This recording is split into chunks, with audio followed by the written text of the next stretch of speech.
Operation Paperclips adalah operasi intelijen dengan codename Paperclips ini membawa ilmuwan Jerman lebih dari 1.600 orang untuk pindah ke Amerika sejak tahun 1945 sebelum kejatuhan Nazi hingga 1959.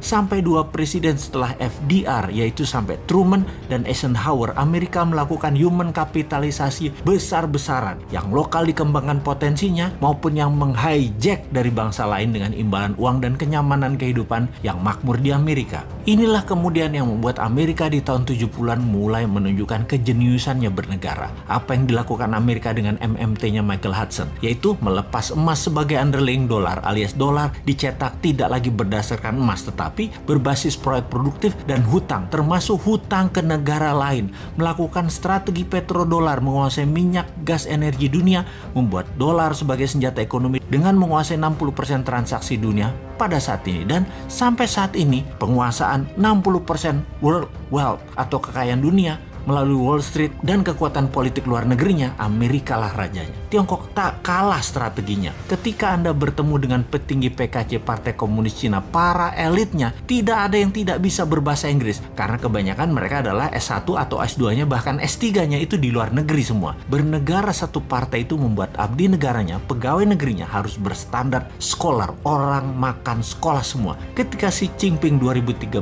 menjadi presiden Tiongkok dan ketua PKC Partai Komunis Cina, mulailah langkah pembersihan dari korupsi. Puncaknya dilakukan, dia menghukum lebih dari 1 juta orang anggota partai yang korupsi, mulai dari yang terkejam menghukum mati pelaku dan mengucilkan keluarganya, sampai hukuman terendah bahwa tervonis korupsi dirinya dan keluarganya yang ada di kartu nama keluarga tidak boleh menggunakan fasilitas negara. Kemudian masuklah manusia-manusia terbaik Tiongkok menjabat. Lalu dia mencanangkan BRI, Belt Road Initiative. Mulailah Tiongkok melakukan ekspansi keluar setelah 40 tahun membangun ke dalam. Kolonialisasi 5.0 berbasis bantuan ekonomi dengan produk Tiongkok, uang Tiongkok, SDM Tiongkok dimulai. Negara yang lemah pemahaman nasionalisme, kuat pragmatis dan beraliran populis pasti kemakan strategi Tiongkok yang punya strategi yang memang berlawanan dengan kampret Amerika yang pakai jalan preman.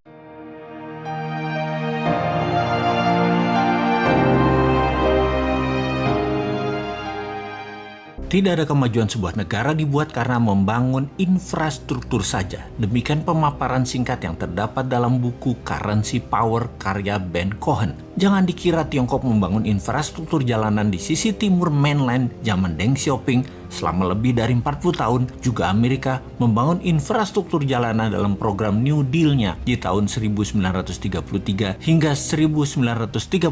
Roosevelt, FDR melanjutkan hingga lebih dari 20 tahun kemudian adalah solusi membangun ekonomi bangsa Tiongkok dan Amerika. Bukan begitu. Aslinya, kedua negara itu membangun human capitalnya dengan cepat. Yang dilihat sekali lagi bukan jalanan, jembatan yang dibangun, jangan dilihat bendanya, tetapi membangun human capitalnya dengan 100%. Bahan material membangun infrastruktur, mulai dari pembiayaan, tenaga kerja, desainer, semua tenaga lokal dari Tiongkok untuk Tiongkok, dari Amerika ya untuk Amerika, demi negaranya masing-masing. Setelah bendanya jadi, human capitalnya jadi skillful. Itulah kalimat di atas terucap, tidak ada kemajuan sebuah negara dibuat karena membangun infrastruktur saja. Kalau fisiknya dibangun oleh negara lain, desainnya dibangun oleh negara lain, uangnya oleh negara lain, teknologinya dari negara lain, materialnya dari negara lain, itu membangun apa? Disinilah kita harus memfokuskan di dalam bangun negara ini secara sesungguhnya. Pembelajaran rakyat Tiongkok tidak berhenti di situ, terus berlanjut di mana misalnya di tahun 1980-an ada jutaan orang Tiongkok belajar ke seluruh dunia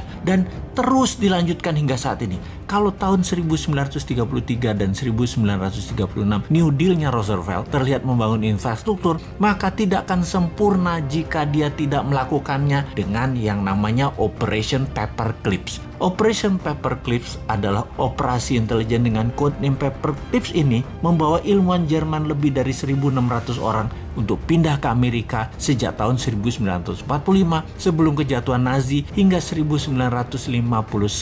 Sampai dua presiden setelah FDR, yaitu sampai Truman dan Eisenhower, Amerika melakukan human kapitalisasi besar-besaran yang lokal dikembangkan potensinya maupun yang menghijack dari bangsa lain dengan imbalan uang dan kenyamanan kehidupan yang makmur di Amerika. Inilah kemudian yang membuat Amerika di tahun 70-an mulai menunjukkan kejeniusannya bernegara. Apa yang dilakukan Amerika dengan MMT-nya Michael Hudson, yaitu melepas emas sebagai underlying dolar, alias dolar dicetak tidak lagi berdasarkan emas tetapi berbasis proyek produktif dan hutang, termasuk hutang ke negara lain. Melakukan strategi petrodolar, menguasai minyak, gas, energi dunia, membuat dolar sebagai senjata ekonomi dengan menguasai 60% transaksi dunia pada saat ini. Dan sampai saat ini penguasaan 60% world wealth atau kekayaan dunia melalui Wall Street dan kekuatan politik luar negerinya, Amerika lah rajanya. Tiongkok tak kalah strateginya. Ketika Anda bertemu dengan petinggi PKC Partai Komunis Cina, para elitnya, tidak ada yang tidak bisa berbahasa Inggris. Karena kebanyakan mereka adalah S1 atau S2-nya, bahkan S3-nya itu di luar negeri semua. Bernegara satu partai itu membuat abdi negaranya, pegawai negerinya harus berstandar scholar, orang makan sekolah semua. Ketika Xi Jinping 2013 menjadi presiden Tiongkok dan ketua PKC Partai Komunis Cina, mulailah langkah pembersihan dari korupsi. Puncaknya dilakukan. Dia menghukum lebih dari 1 juta orang anggota partai yang korupsi. Mulai dari yang terkejam menghukum mati pelaku dan mengucilkan keluarganya, sampai hukuman terendah bahwa tervonis korupsi, dirinya dan keluarganya yang ada di kartu nama keluarga tidak boleh menggunakan fasilitas negara. Kemudian masuklah manusia-manusia terbaik Tiongkok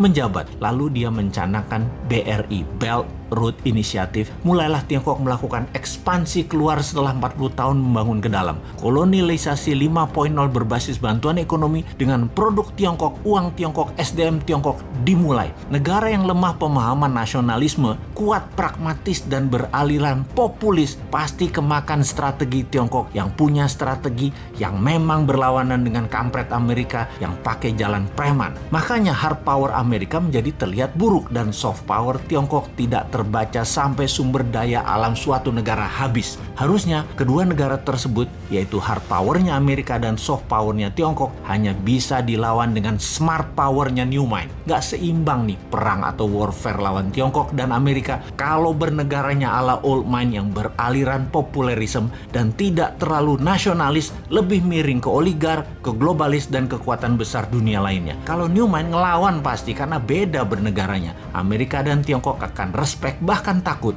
Bukan kayak sekarang jadi babunya mereka. Kita dari dulu nggak pernah dianggap mitra oleh Amerika, tapi babu. Dengan Tiongkok terlihat santun Tiongkok itu, tapi strategi pedagang. Kalau ada maunya mereka itu ngeri deh. Tiongkok kalau lihat peluang untuk kaya dan sukses, mereka jago dah di dalam menjilat dan bermanis-manis lambe kepada siapapun. Jadi yang ke depan kita harus lakukan adalah benar. Human capital kita perkaya ilmu sainsnya dengan mengirim pembelajar 10 juta orang ke luar negeri dalam 5 tahun ke depan. Lalu bubarkan semua aturan yang ada dalam birokrasi serta perizinan untuk usaha. Tidak ada izin apapun untuk berusaha kecuali berdagang dan berbisnis barang berbahaya dan strategis seperti dunia aviasi, kesehatan dan jasa keuangan, lalu produksi senjata serta mineral langka juga berharga. Itu yang baru ada izinnya. Yang lainnya bebas.